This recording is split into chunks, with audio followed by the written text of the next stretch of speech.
attempts. First of all, the federal income tax is completely unconstitutional, as it is a direct, unapportioned tax, and the required number of states needed in order to ratify the amendment to allow the income tax was never legally met, and this has even been cited in modern court cases.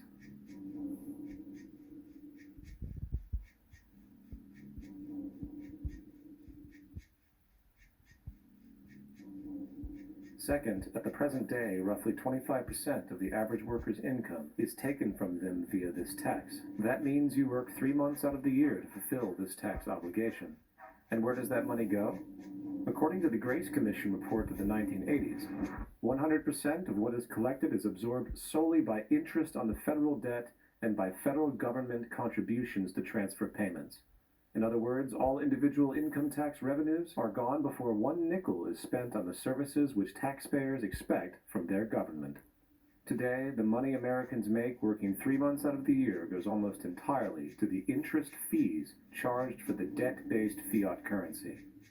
The fact is, the federal income tax exists to feed the Federal Reserve federal government money machine, making sure the interest payments are always there. And third, even with the government claim as to the legality of the income tax, there is still evidently no statute, no law in existence that requires you to pay this tax. I really expected that, of course, there's a law that you can point to in the law book, the code that requires you to file a tax return. Of course there is. I was at that point where I couldn't find the statute that clearly made a person liable, at least not me and most people I know.